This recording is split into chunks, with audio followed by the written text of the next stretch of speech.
வந்து அவர் நடித்தார். ஸோ 2 பேரும் மணிக்கணக்காக பேசிக்கிட்டே இருப்போம். எந்திரிக்கிறப்ப நான் பேசினது அவருக்கு புரியாது, அவர் பேசினது எனக்கும் புரியாது. அவள் 2 பேரும் கைவிட்டுக்குருவான். இதே மாதிரி தான் நம்ம எப்போவுமே ஃப்ரெண்ட்ஷிப்பாக இருக்கணும், கண்டிப்பாக தலைவா அப்படின்னு. இப்போ விடுதலை படம் ரிலீஸ் ஆனதுக்கப்புறம் என்கிட்ட ஒரு அரை மணி நேரமாக பேசினாப்புல. உண்மைக்கும் மச்சான் எனக்கு புரியலை, அது இருந்தாலும் அந்த படம் இதுக்கு நேமில் சந்தோஷத்தில் நான் தேங்க்யூ டார்லிங் அரை மணி நேரம் உன்ட்டு இதே தான் நான் சொல்லியிருப்பேன், நீ புரிஞ்சிருப்பேன். என்ற பதிலுக்கு என்னால் உன்கிட்ட பேச முடியலை. எனக்கு அவ்வளோ பெருமை சந்தோஷமாக இருந்துச்சு. தேங்க்யூ நண்பா. டைரக்டர்லாம் வந்து நடிகர் ஆகிட்டு இருக்கிறப்ப ஒரு நடிகர், அது காமெடி ஆக்டர் டைரக்டராக வந்திருக்கீங்க, ஒரு பெரிய விஷயம், வாழ்த்துக்கள்.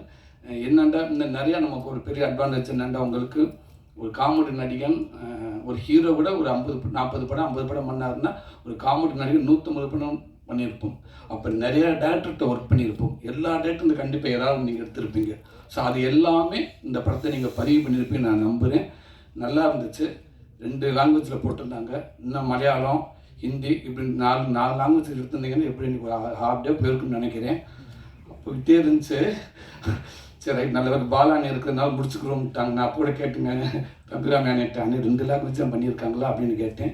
இல்லை தம்பி நிறையா பண்ணியிருப்பாங்க, பாலானி இருக்கிறதுனால முடிச்சுக்கிட்டாங்கன்னு நினைக்கிறேன். 2மே சூப்பராக இருந்துச்சு. இன்னும் கொஞ்சம் பார்த்தா உண்மைக்கு நான் தெலுங்கு பேசியிருப்பேங்க, ஃபுல்லாக தெலுங்குலேயே தான் பேசியிருப்பேன்.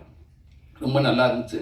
அதுவும் அப்பா பையன், பொதுவாகவே அப்பா பையனை உள்ளதை சரியான மேக்கிங் அப்படிலாம் தேவையே இல்லை. அந்த கதையை அந்த எமோஷனில் கரெக்டாக பதிவு பண்ண படங்கள் இது வரைக்கும் தோற்றது இல்லை அப்படின்னு நான் நம்புகிறேன். நிறையா படம், உதாரணத்துக்கு அண்ணன் நடித்த அப்பா படமே இருக்குது.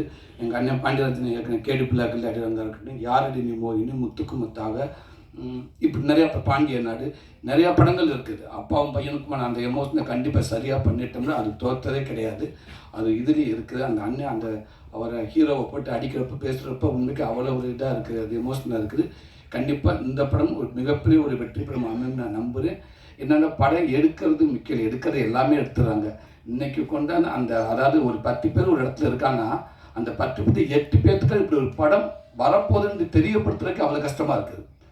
அவங்க கிட்ட இப்படி ஒரு படம் பேரை சொன்னது சரி, அது என்னவா இல்லை படம் படாது, சரி என்ன படம், அதுக்கப்புறம் அந்த ஒரு அரை மணி நேரம் பேசி புரிய வச்சு மனிதர்கள்லாம் இருப்பாங்கடா உள்ள நல்லா நடிப்பாங்க, அப்பெல்லாம் புரிய வைக்க பயங்கர கஷ்டமாக இருக்குது. அப்படி இப்படி சேர்க்கறது அவ்வளோ கஷ்டமாக இருக்குது. அப்படி இருக்கிறப்ப இன்னைக்கு ஒரு படத்தை எடுத்து மட்டும் இல்லாமல் இங்கேருந்து தமிழுக்கு கொண்டு வந்து அதை சரியாக அதை ப்ரொமோட் பண்ணுறக்கா யோசிச்சு உண்மைக்கு அண்ணனுடைய சப்போர்ட்டில் அண்ணன் கொடுத்த ஐடியா கண்டிப்பாக நிறையா இருக்குன்னு நினைக்கிறேன். இன்றைக்கி இவ்வளோ இயக்குநர்கள் பாலாண்ட தலைமையில் பாண்டியராஜன் இப்படி இத்தனை பேர்த்து எல்லாத்தையும் வர வச்சு இன்றைக்கி இப்படி மீடியாக்களை வர வச்சு ஒரு தமிழ் படத்துக்கு எப்படி ப்ரமோட் பண்ணணுமோ அதை அங்கேருந்து முதல் படத்துக்கு இது பல சிறப்பாக பண்ணியிருக்கீங்க. இந்த ஐடியாவே சூப்பர். இது ஏதோ எடுத்து போனோம் அப்படின்லாம் போனால் இவ்வளோ மெனக்கடல் பார்த்தீங்களா, கண்டிப்பாக இந்த மெனக்கடல் தவறவே ஆகாத நம்புகிறேன். இந்த படம் பெரிய வெற்றி படம் அமையும். வாழ்த்துக்கள்.